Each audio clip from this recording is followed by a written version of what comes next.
Hello, everyone. My name is Anne Sullivan. I'm the Assistant Director of the LLM Program here at Boston College Law School. Today, I'm going to be talking to you a little bit about our LLM application. I'm going to cover the application timeline, the process, the different requirements, and I'll also be able to take you through the application software so that you can get a sense of what that will look like. I have a presentation put together, so I will share my screen. So first, we began accepting applications on September 15th, and we will accept them through the end of June. We review our applications on a rolling basis, which means that soon after you apply, you will be able to receive a decision. Right when you submit your application, we'll begin reviewing it. And then if you're interested in your application, we will reach out to you to schedule an interview. And then after the interview, within 1 to 2 weeks, you will have your final admissions decision. This will allow you to have time to prepare to come to Boston if you decide to enroll in our program. For international students, you do need to think about the visa application process. Also, again, the big move to Boston, you want to give yourself time to allow yourself to prepare for that. All of our applications are submitted through LSAC, which is the standard application software used by US law schools. We don't accept any materials that are sent directly to us, so you do have to go through LSAC. For your application, there are a few requirements that we will need you to submit. First is a general application form, which I will take you through. That's found on LSAC. And then in addition to that, you'll be required to submit a resume, a statement of purpose, 3 letters of recommendation, your official transcripts, and then an official TOEFL or IELTS score. Those are English language exams. If your legal education was taught in English, you do not need to submit English language test scores. If you are wondering if in your situation you are exempt from those scores, you're always welcome to reach out to us and we'd be happy to help you make that decision. When you're building your application, you do want to give attention to all of these elements. We review all of these elements when we're deciding whether to admit you, so you want to make sure that you're putting your best foot forward with each of them. We have LLM students apply from many different backgrounds. Some have been working in the legal field for several years, and then some have just finished with their LLB and are coming directly from one academic program to another. So those applications are going to look very different from one another. A recent student, a lot of what they can share with us in their application is going to be based on the education or internships from that education, whereas those who have been working in the professional world for a while, a lot of what they're able to submit are information about work products or letters of recommendation from employers. So when you're thinking about your application, we do want to see a whole picture of who you are.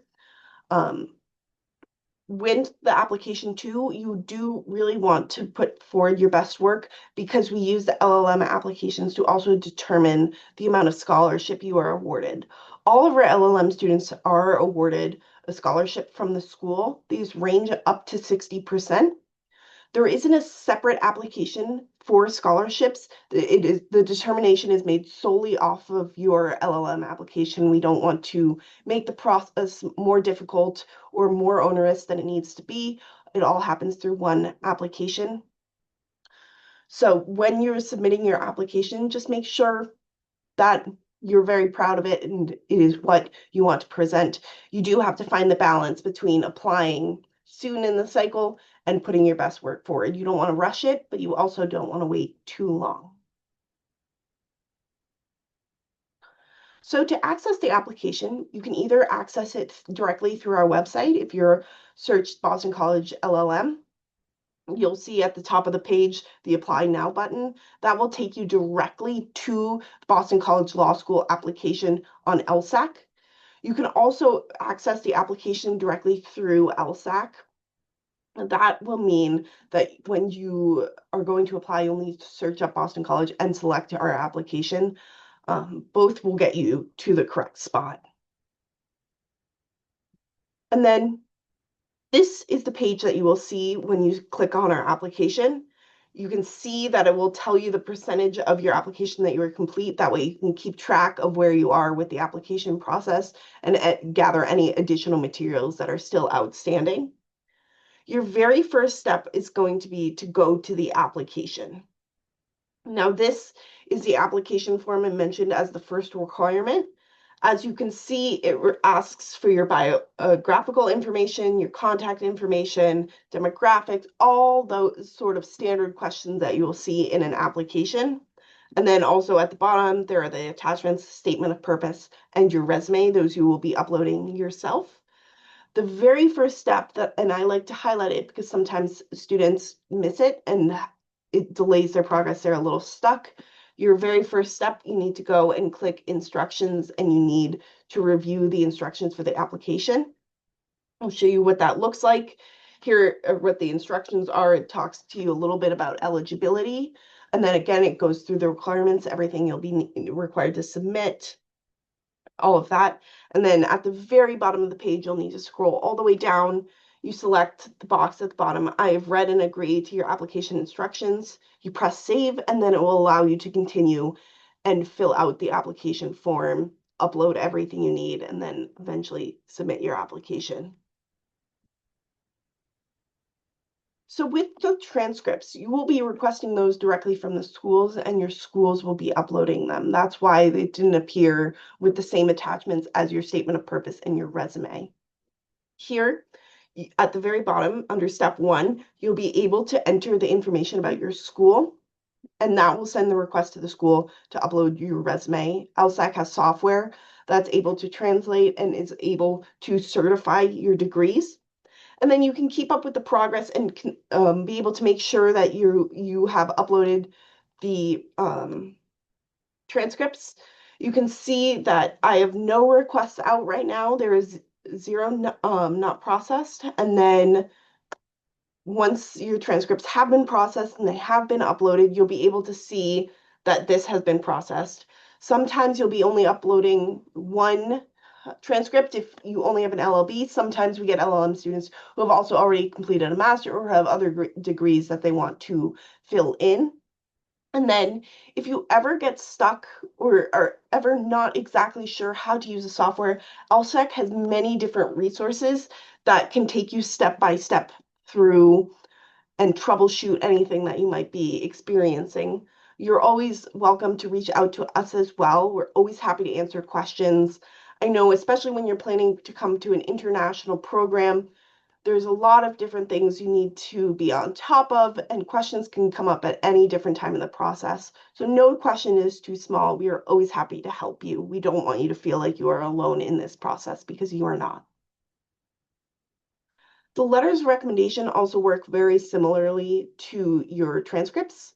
You will submit a letter of recommendation request through LSAC. You can see this at the bottom. You can add your recommenders and you will add any contact information for them. Just as an example, I filled myself in as a recommender and you can see the status is requested. So I haven't submitted a letter yet.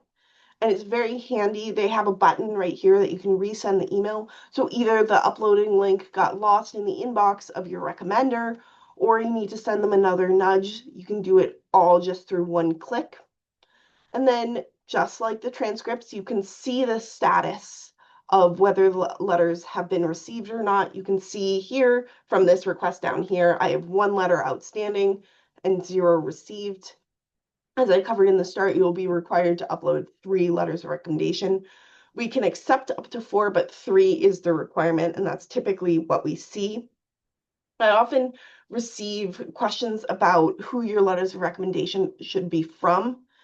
There isn't just one answer to this question. When you are thinking about who to ask for your letters of recommendation, you want to think about who can speak highly of you and what do you think they are going to highlight in your letter. Sometimes we have applicants who have been doing research or working in a special project with a professor or someone else in the legal field. That is a great person to ask. We also, again, from recent graduates, a lot of letters come from faculty members and some of their professors or supervisors at any internships. And then we also receive letters from employers or partners in the field, a lot of research partners as well. So really, you just need to think about yourself and your situation and what you are hoping to put forward. We also really do consider these letters of recommendation. With the application, when you think about it, you're telling us a lot about yourself. This is all information that you are supplying yourself. The letters of recommendation, we can hear from outside voices, and it really can add legitimacy to what you're telling us in your resume and your application as a whole. You can pull pieces from your statement of purpose, your resume, all of that to build the full picture of who you are as a student, as a professional, and someone in the legal field. So once you have put together your whole application, you will be submitting it.